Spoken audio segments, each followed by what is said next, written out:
Dito nga mga idol ay tapos nang kumain yung aking pinsan at saka yung aking utol. Bale nag-usap nga pala kami kung ano talaga yung mga gagawin namin para madali na. Gawa ng mayroon pang tinanggap ako na panghargang dadalhin sa ikdan. Ay bali tanghali na rin ay maatrasado na po sa oras pag alis mga idol.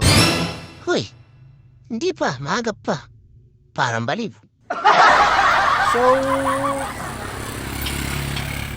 napag-desisyon namin magkapatid na wag na munang bumili sa Lunes na. Huwag kayo iiyak. At bukas nga ay undas. Ay di undas, wala nang lilihan, sarado.